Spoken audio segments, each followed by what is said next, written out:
जाम शुरू में नई टीह जे लेखक लतीफ़ गाह जे किताब सेवा कर समुंड जी पधराई कई वई। मौरूती तकरीब में खिताब कंदे मुक़ररनि किताब के सिंध ऐं बलोचिस्तान जे तफ़रीह मागनि ऐं मकाननि बाबति रहनुमा किताब करार ॾिनो।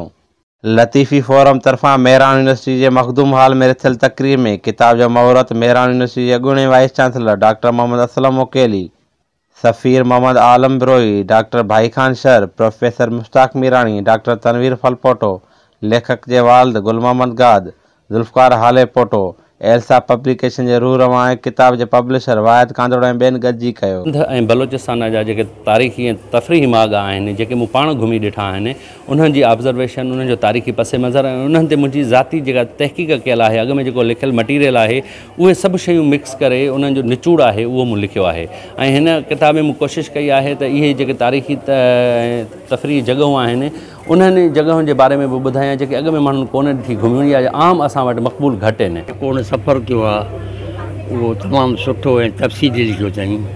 जेकॾहिं को नओं माण्हू वेंदो त उनजी ॼण गाइड आहे ऐं हर शइ खे खोले लिखियो अथई। ख़ुशी थी आहे पंहिंजे छोकिरे ते लिखियो अथई, तमामु सुठी, मूंखे ॾाढी पसंदि आहे। लिखणु हिकिड़ो तख़लीक़ी अमल आहे ऐं उहो जेको बि लिखे थो उहो सेंसिटिव माण्हू ई लिखी सघे थो, जेको चीज़ुनि खे सम्झे थो। ऐं हिन ट्रेवलॉग आहे जंहिंमें हुन इहो ॿुधायो आहे त भई जेके सिंध जा ऐं बलोचिस्तान जा जेके मुख़्तलिफ़ एरिया आहिनि उते कीअं असां बहितर नमूने घुमी सघूं था। हिन वक़्तु हिकु दफ़ो वरी जेको मूंखे नज़र अचे पियो त अदब जे तरफ़ जेको रुझान आहे, जेको माना 25-30 साल खां मथे अरसो डेड रहियो या उहो ख़तमु थी वियो, उहो साॻियो रुझान हींअर ॿीहर जेको आहे उहो शुरू थिए पियो। जवान जेके आहिनि उन्हनि खे हीअ किताब ज़रूरु पढ़णु घुरिजे। उन्हनि खे पंहिंजे सिंध जे बारे में आगाही मिलंदी, सिंध जे अहम मुक़ामनि जेके मुक़ाम आहिनि हिन में हिन शेयर कया आहिनि असां सां लेखक, उन्हनि जी ॼाण मिलंदी। त हुन कुझु अहिड़ा एरियाज़ जेके असीं रोज़ ख़बरुनि में ॿुधूं था, पर एक्सटेंसिवली हिकिड़े वॾे मुशाहिदे सां घुमजनि फिरजनि।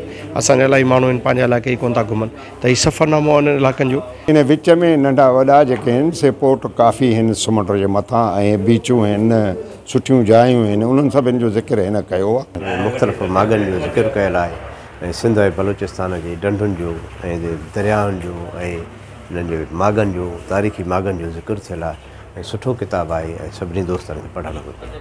सेवा कर समुंड जी किताब जी मौरूती तकरीब दौरान एल्सा पब्लिकेशन तरफ़ां किताबनि जो स्टॉल पिणु लॻायो वियो, जिते इल्म ऐं अदब सां चाह रखंदड़ माण्हुनि वॾे अंग में किताब ख़रीद कया। कैमरामैन हयात मीरानी सां गॾु अलीमराज चांडियो, आवाज़ TV जाम।